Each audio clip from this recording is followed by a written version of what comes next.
My name is Mackenzie Henderson with the AMI podcast. And through this podcast, we want to show girls everywhere that there is no limit to your success.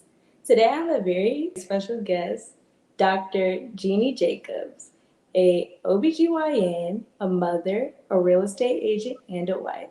Hello, Jeannie. How are Hi, you? how are you? I'm well. Thank you so much for coming on our podcast today to share a little bit about your experience. Oh, it's my pleasure, and I'm happy to do it.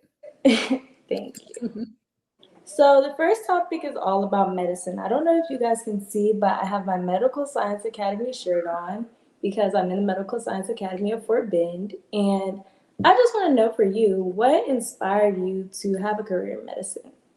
Well, it started early. I was like first grade, second grade. Really? Always had I guess a tendency to be the healer. I remember my mother would she bought me a microscope, and my poor little brother, trust me, I was getting blood off of him just to see the red blood cells under the microscope. So I could have been the horror kid on the block, taking onion skins, looking at the cells in the onion, everything. So that really piqued my interest with science. I started it. Mhm. And one of my neighbors who lived way down the street from me, because in South Carolina, we really didn't have where we live a neighborhood. Everyone had plots of land. Mm. He had a brother-in-law who actually was a professor of medicine at Baylor. And he actually started like a genetics firm. That's when I first learned about genetic engineering when I was like in grade school. And one day he just happened to appear at my house and introduced himself as Dr. Caskey and told me all he had done. And I already knew because I read an article about him. I think it was in New York Times. And so I knew I was probably going to do medicine for sure. And then for as far as OB, I didn't realize that my great grandmother actually, she was like a midwife down in Hopkins, South Carolina, and she delivered like a whole bunch of people that I was sitting at a funeral with many, many years ago. And the story got out, oh, yeah, your great grandmother delivered me and delivered my cousin and delivered what? And I was like, you got to be kidding. So it turned out that I'm an OB. I have a cousin who's an OB-GYN, and I have another cousin who's an OB-GYN. So it's kind of like going through the family. I think it was through the family line. It just runs in your family. I bet whenever you were little, you would have loved Doc McStuffins. Yes, yes, we didn't have that when I was little. Our parents had to create our Doc McStuffins for us, so there were a few, African American doctors in our community. So, as a kid, got to know them. So Yeah. those are our Doc McStuffins back then. There was no cartoon. Did you ever watch anything like that? No, we didn't have it available. So we had to No, your daughter now. Oh, yes. When she was a little thing, Doc Mustafa, she had the jacket and she had the stethoscope. I think in her time when she was a toddler, they had like the rolling case medical Aw. bag that Doc Mustafa had out, and we would watch it all day. That's all we hear. And I, of course, in the Disney World, she was taking pictures with her. So, I can already see it. yeah. So, As a successful OBGYN, what advice would you give to high school girls who are interested in pursuing a career in medicine? first of all, don't shy away from the difficult subjects. Take Mm. them.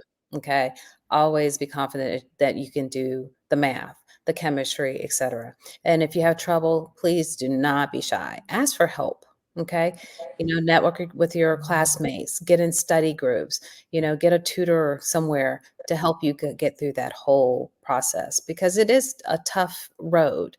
We talk about 4 years of college, that pre med track is tough enough. You got to take the MCAT, Yeah. and then you go to med school. That's grinding, particularly the first 2 years, whereas hardcore, academics, you are studying for 3 weeks at a time. And my day, you took a whole week of exams, then you go back to studying. So life can get pretty difficult. So surround yourself with the help that you need.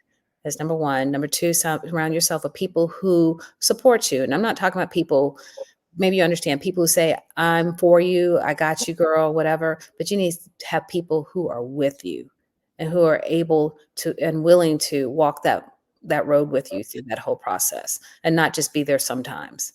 Okay. Yeah. So a good support network is crucial because mental health is everything.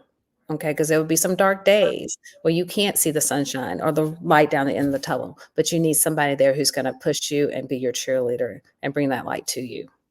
Yes. Also, maintain your health because when you go to med school, exercise, eat well, you tend to eat junk food because you're studying all the time, but make sure your health stays intact. Keep those doctor's appointments. That's when in your 20s, that's when you see hypertension may prop up, diabetes, all kinds of little things that happen because of the stress related on your body.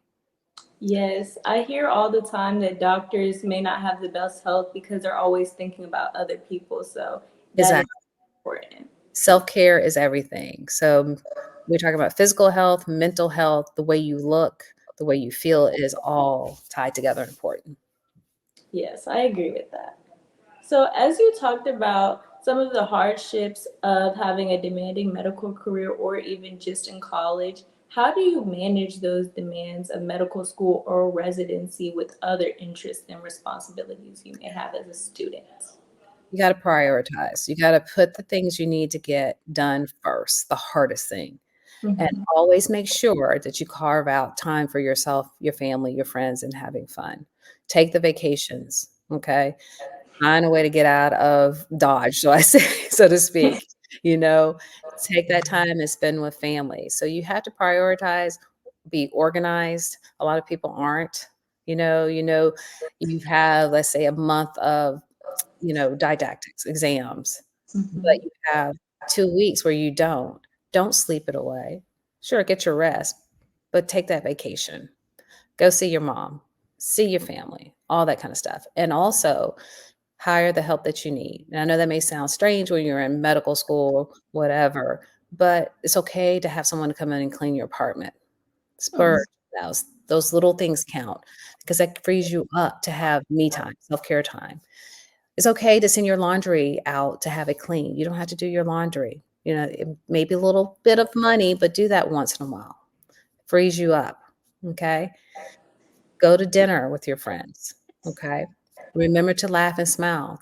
Watch TV. I think 4 years of television during medical. No, more than that. Good 8 years. I miss Friends. It was popular in my time. Sex and the City was the show. I had to watch the reruns at the end. Take time to watch those things. Watch TV. Stay in tune with what's going on because that's going to make you better. Yes, I feel like that is completely true. You still need to have a life outside of your studies. Yes, and it's okay because let me tell you, when you go through the medical track, people look at you like you're crazy if you tend to have outside interests because they want you to Mhm. focus straight on medicine. You can't be a doctor if you're not focusing straight on the medical field. That's not true. Sure, you'll be a doctor, but you may not be a healthy doctor, you know, Mm. here, you know. So it's okay to be you. Remember who you are when you go through this process. Remember all the hobbies, the interests that you have. They're still there just because you had to kind of put those aside to get that medical degree. Make sure you still hang on to those things because they add value to your life and other people as well. For me, um, I know that going through residency med school, I always wanted to have small businesses. I wanted to have financial independence. I wanted to go to culinary school. I wanted to travel abroad. I had a list of things. I never let that list go. So I carefully over the years, I put those things back in my life. And that makes a world of a difference. And your colleagues may look at you, okay, she's nuts. What do you mean she's not going to do this? No, I'm not. You don't have to follow a path that everyone else does. Okay. Because you remember, you have to look at yourself in the mirror, right? You have to look at your family. You have to be a complete whole person. Yes, and I feel like just looking at you from what you display online, you seem like a very balanced and well-rounded person and a happy doctor. So Yes. I would trust to take care of me. Exactly. You don't want anybody stressed out. Yes. Oh no, No, that's not gonna help you late at night. it's not.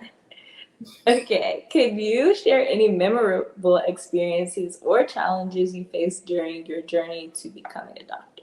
Yes, and as a woman and a person of color, yeah, there is racism in medicine. People don't wanna say the word, but it does because medicine has been exclusively one-sided for so long, serve certain communities, the others not so well. And I can remember when I was my intern year at a particular residency program. I mean, I had attendings who flat out would say racist things to me in my face, you know?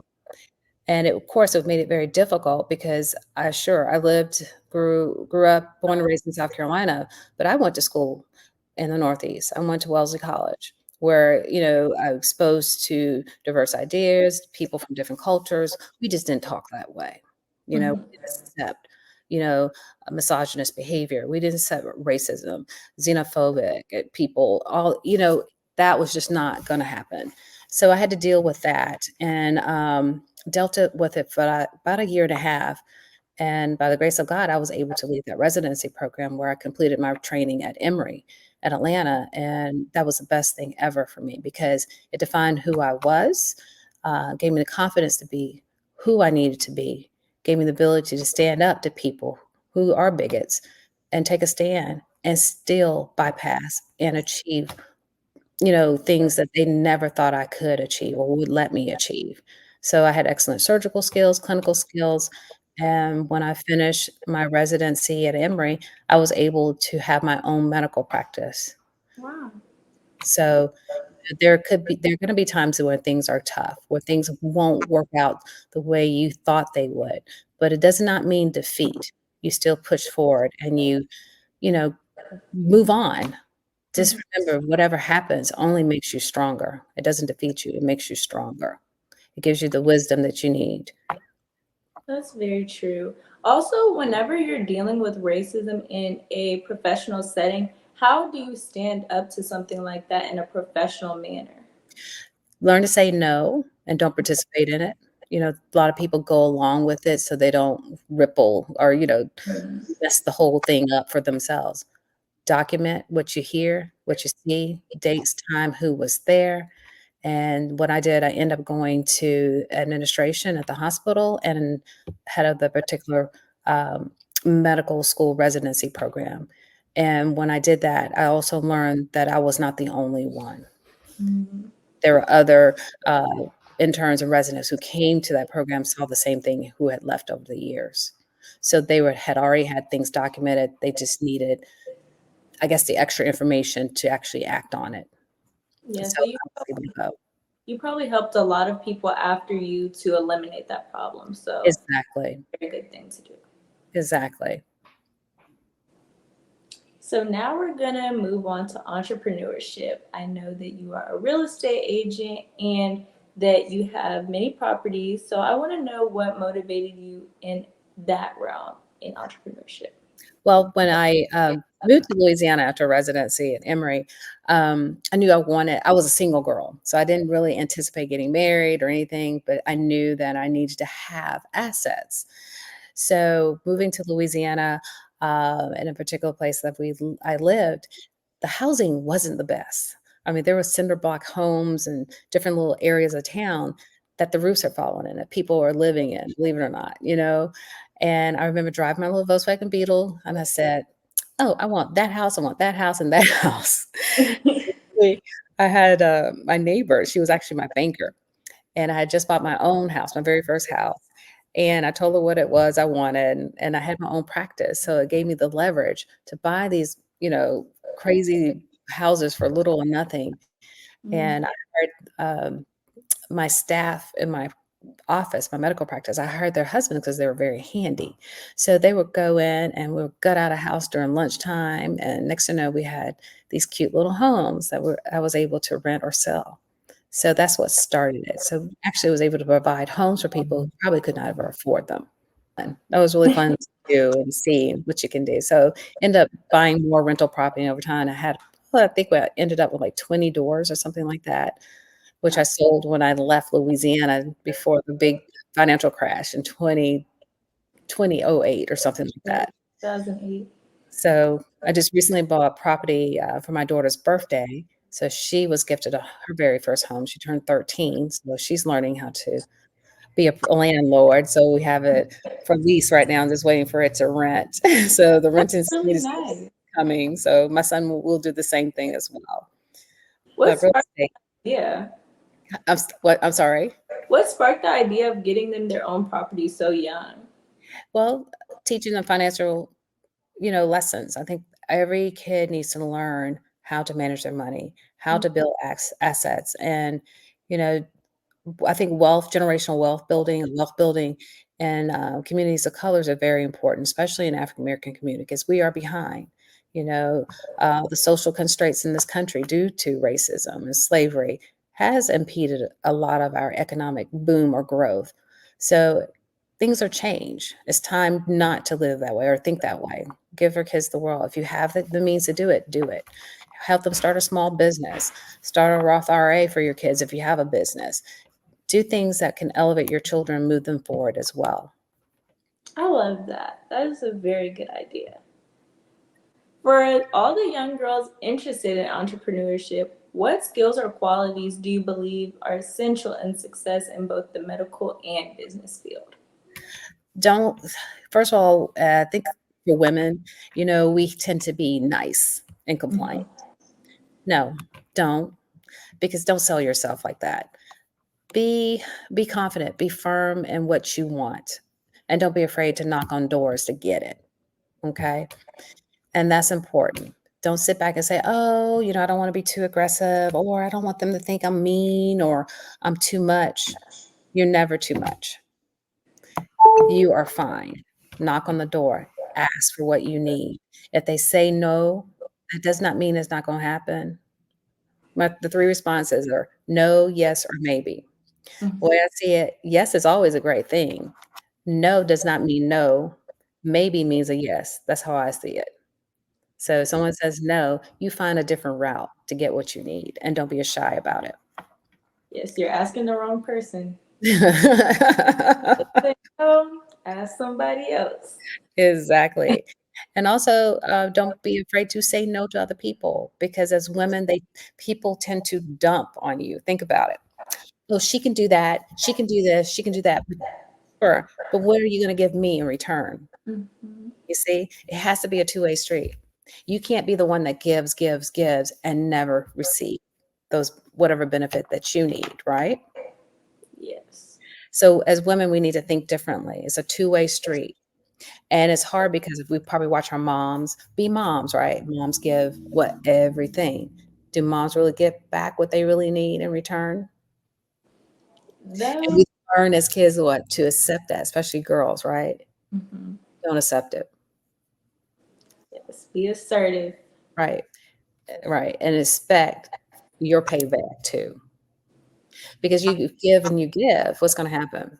You're going to wear yourself out. Mhm. Then after a while, you won't be able to give anything to anybody. Also, be persistent. Like again, if someone says no to you, be persistent. Okay. I'm going to get you. I'm going to get there. Watch me. Keep people guessing. Don't tell everybody your business. You can say what you need to say, but keep rolling. They don't need to know every step. Even your best friends don't need to know every step. Just be at the end of the line, be like, hey, I'm here. I'm done. You know? Yes. Keep a little mystery. Yeah. So I think that's very good advice for girls who are interested, especially in entrepreneurship, because you cannot run a business if you are passive. That will Right. never work. Also, hire the help you need. Always. You cannot do every task yourself. And I'm doing this right now because um, my social media presence just blew up over the last year. Mm. Wasn't intentional, wasn't planned. I just post what I do. So now we are into the point where they say I can monetize. So I hired a PR person last week. I have a team. I have a video photography team that has changed my whole page. I have a virtual assistant. She's in the Philippines. She's helping me set up a TikTok store right now Oh. so I can monetize that and sell my candles. I have a team that helps me with my candles, and they're based in different areas. One is in California, the other is in China. This girl's over in London. She puts together my packaging. You know, they are helping me pick out scents and I mix my scents. Do you like it? No, we don't like it. No, Jeannie, it needs to be this wax combination. Do we play with the waxes? So always hire the help you need. Hire people who can help elevate you. You cannot do everything by yourself. There's no way I could do the marketing, be the creator that I am online, coming up with different videos and reels. There's no way I can film myself all the time, right? Yeah. There's no way in the world I can pick up that phone and call people at the Wall Street Journal or whatever magazine or try to pitch Oprah what I'm going to do. There's no way you can do that. You have to hire help and delegate. And that is hard for people, especially if you are in medicine or you have a type A personality, because guess what? You don't want to let go. You think you have to control everything. You cannot. Yeah. And the quicker you learn that, the better off you will be and the faster you will fly. I totally agree with that. So, how do you envision the future of healthcare, particularly for women, and what role do you see yourself playing in shaping that future? Well, I quit medicine 2.5 years ago.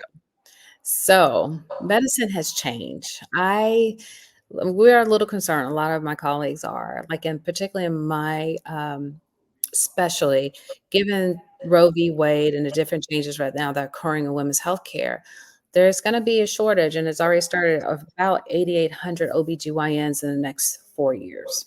It's already started. So what's happening, women's healthcare is definitely going to lag. It's going to fall. And we're going to see a lot of unfavorable outcomes for a lot of women. So I don't really have a positive view right now of obstetrics and gynecology. It's more concerned, especially given the laws that don't make sense, that have no scientific basis, just for political issues.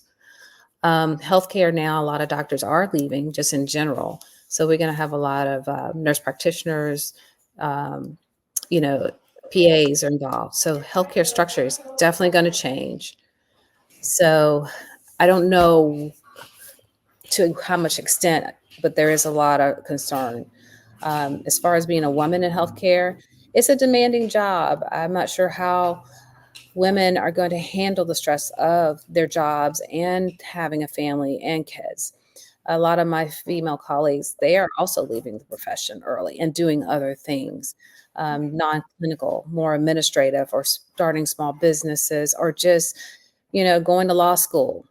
Some of them have MBAs, so they're working at different, companies now, or pharmaceutical companies. So there's going to be I guess, a nice exit of doctors. So that's a very good question. We're all waiting to see what's going to happen. Are we going to rebound or not? And even though you have left medicine 2 years ago, I still do think that you have shaped the way that the healthcare future is. And I think that it is very, it's undersaturated. Healthcare is undersaturated. I have interviewed many nurses and they say the exact same thing. So I think that we just need to, even through this podcast, it's important to advocate for more people to become doctors and still pursue their dreams, even if they do think it's difficult. Yeah, the format, how is that going to happen? That's what's going to happen. That's the concern. Med mal is going up. More doctors are being employed by the hospitals.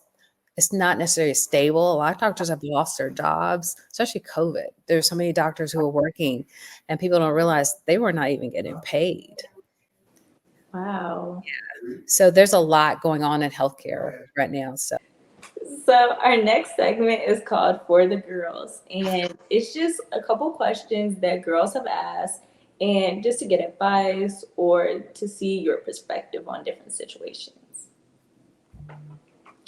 Can you share any advice for high school girls who may feel overwhelmed by the prospect of balancing academics, extracurricular activities, and their personal interests? Oh, well, I know that well. I have a 13-year-old daughter. She is complete type A.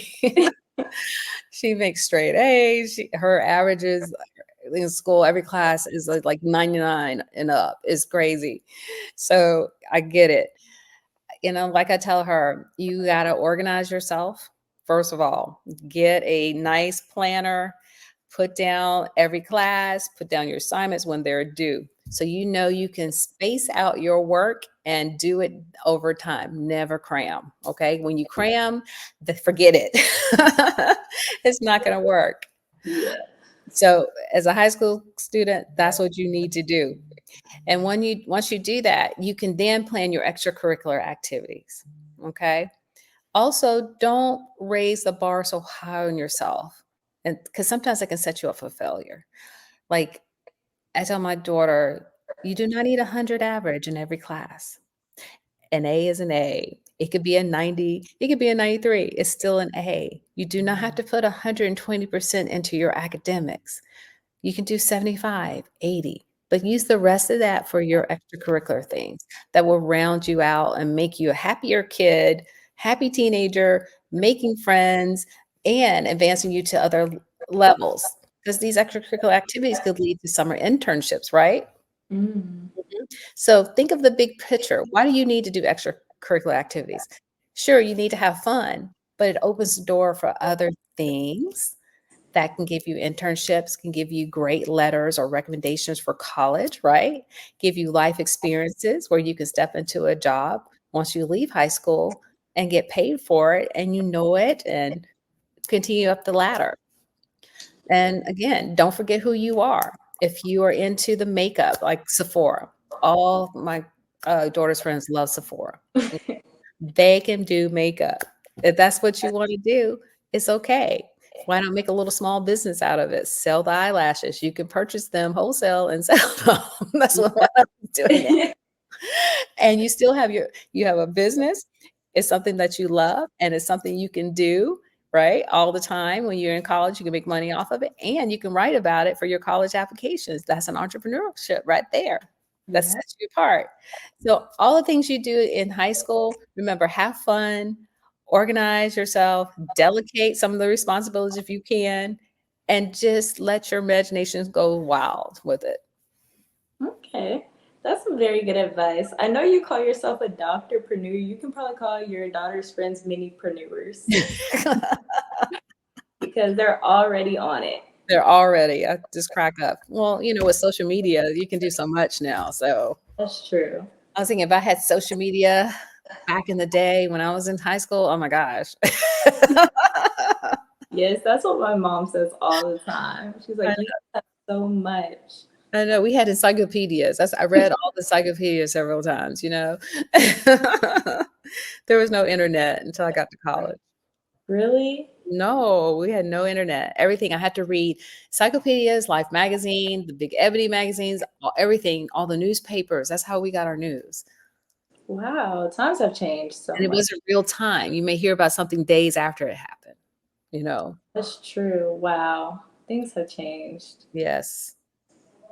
As a role model for young women, what message would you like to impart to high school girls about pursuing their passions and overcoming obstacles in their educational and career paths? Do what you like, do what you want to do, and go for it. Okay. Don't let the doubt in your head say you can't. Yes, you can. Okay. You can do whatever it is you want. You have the resources in front of you. Again, like with social media and internet, information is so quickly there. You got Chat GPT to help you, outline a business plan or a course of action as far as how you want to go from high school to this major in college, or you have access to all the information. Don't be afraid to use it. Don't let other people tell you you can't do what you want to do. Okay. And don't let money stop you from doing what you want to do. You can still do those things. You may have to go a different route, but you can do it. Um, don't let obstacles in education stop you. Again, there's so much information out there. You have so many avenues to get where you want to be. Explore those avenues. Just because something looks difficult, I say flick it off like a booger. That's what I told my niece one day. Seriously, flick it off and keep rolling with it. Yeah, Only person who can stop you is you. that's true. No obstacle can break you. Yes. So, for the next question, it was actually kind of similar to what you just said. Is how do you recommend young women investing their money to secure their financial future? You need to do it. First of all, okay, uh, I have a niece, and she likes nice things. So she works, but all her money goes to nice things. So I asked her a few years back, I said, "Huh, so you made money over the summer. How much did you save?" Dave. Save, save, save. At your young age, save your money. Always have a stash. Think of what your bills are. Think of like adult.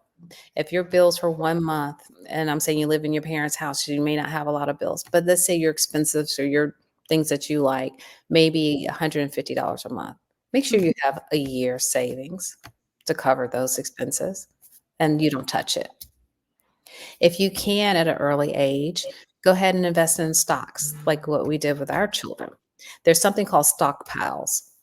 It's STOCKPILES. I believe that's what it is. It's penny stocks. But the funny thing about those penny stocks, if you're a kid, you can set up an account and you can invest. So let's say a share of Amazon a few years back, I remember it was like over $3,000. I can't remember what it is. I think it's maybe what 150 now, 135. That's a lot of money for a kid to put in to buy one share. But if you buy a fractional share, and let's say you take your parents give you allowance or you work and you say each month I'm going to invest $50 into your stockpile. So you can take that 50 or portion of it and you can buy a portion of Amazon, a portion of Tesla.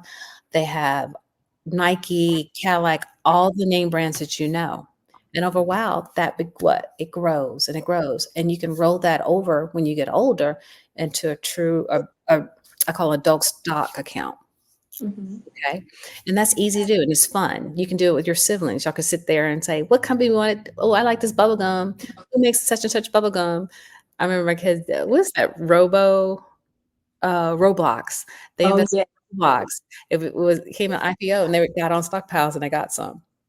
You see, That's they have cool. Tesla. So you can do that at an early age. If your parents have a business, become an employee of their business. So your parents can actually open a Roth IRA for you.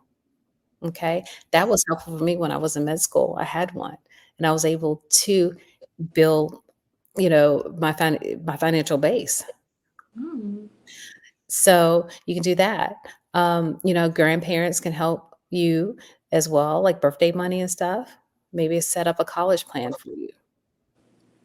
That's Yeah, a good idea. exactly. Or, like we did with our kids, buy them property.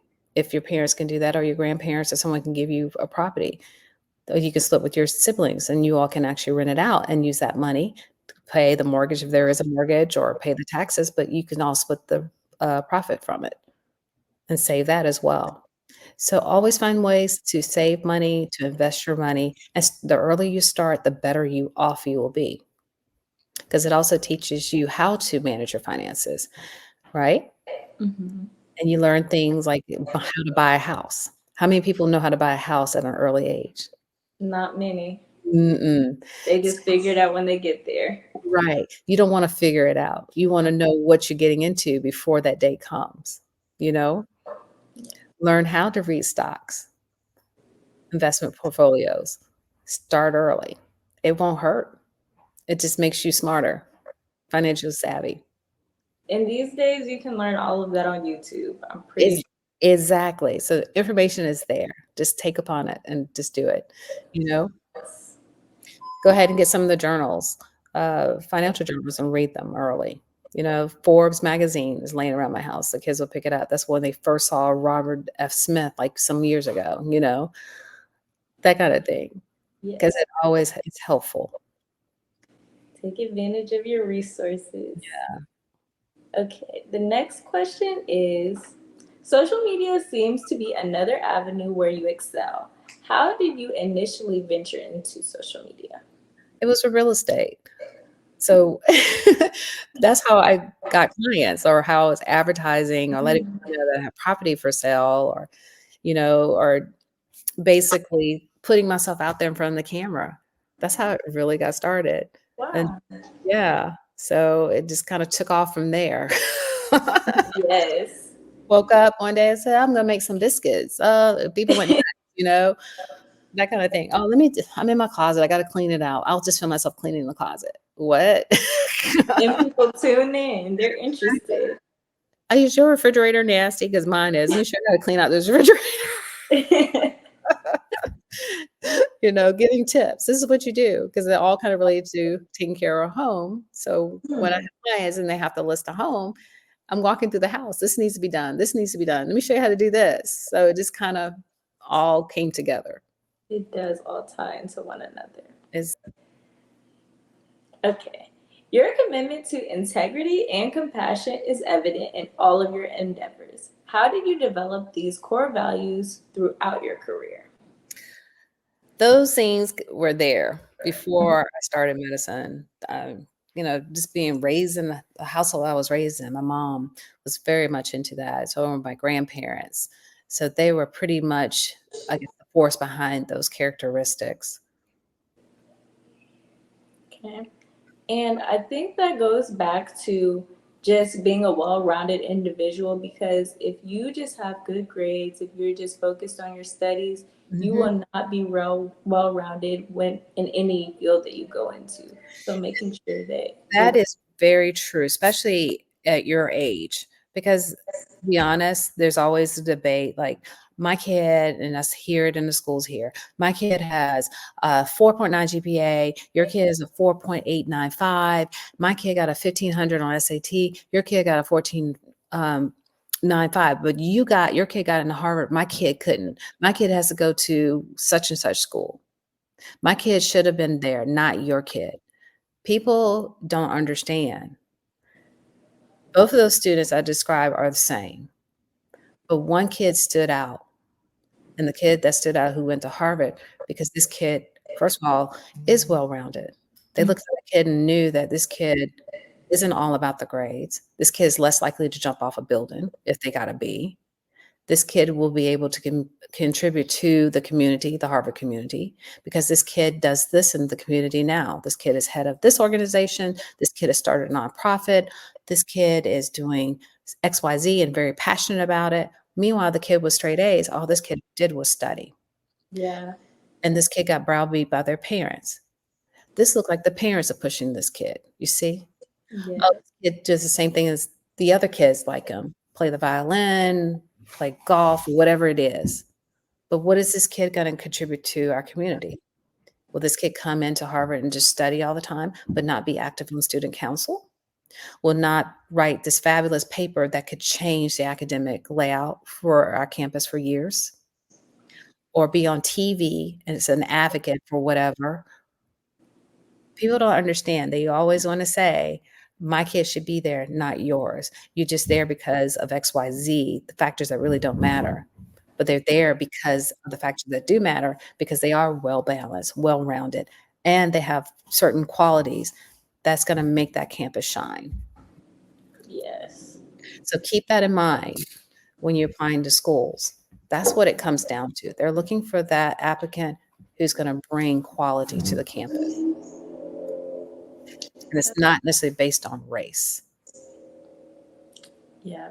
And whenever you're going through something like that, a lot of kids think that they are going to contribute just their academics, but you need to contribute a lot more than your academics, and you need to leave there knowing that, okay, yeah, I got a 4.0, but I also did X, Y, and Z, because that's not the only important thing, and a lot of people get that mixed up. Exactly, because when it comes down to it, the end of your life here on earth, it's not going your obituary is not gonna say, "Oh, you are a 5.0 student and you got a 15." My day was 1,600 on the SAT.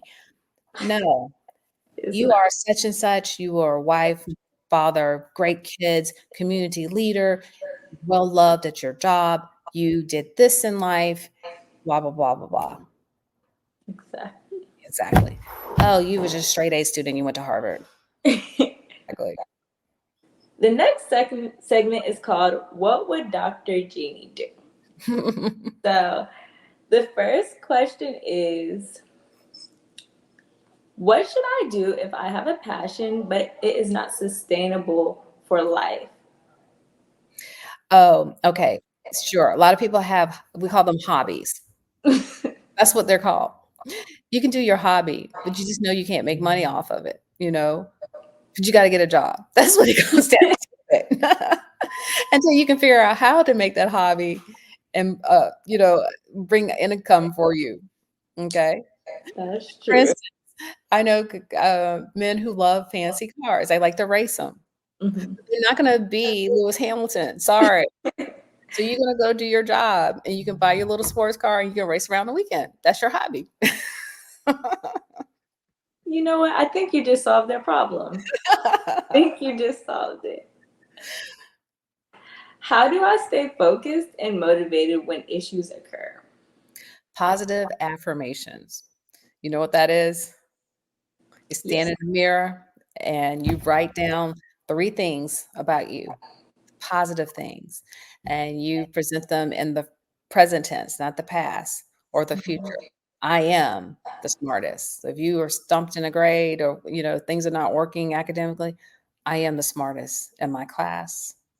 I am a straight A student. You say those things over and over yourself and you look yourself in the eye because you will begin to believe it and things will change, your whole perspective. That's true. So that's what it is. Positive affirmations work. Okay, I like that.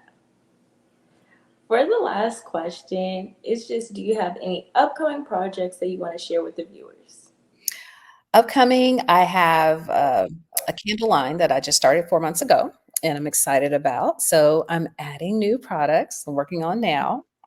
So I have 5 more fragrances that will be presented before the Christmas holidays. And I just selected some beautiful vessels for it. I'm going to add linen and or room sprays as well, some wick trimmers, and we're going to add some home decor accessory pieces too. So I'm really excited about that. Mother's Day is coming up. Shop. Yes. What is the name of the candle line? Is called Pivotal Moments by JJ. And there's a link in my bio on Instagram. And you can also find the shop on Instagram, Pivotal Moments by JJ. Okay. Well, So make sure to link that. Get your mom something. so really excited about that. That came up out of the blue. It was one of those things in the back of my mind for years. I said, why not? Let's go do it. I see that. Well, thank you so much for coming on the show today. We love your insights and your words of advice, and we hope you have a great day. You too. Thank you for having me. Of Good course. Thank luck. you for coming. You're gonna be fine. You can just you Thank you. All right. Have a great day. You too. Bye. Bye.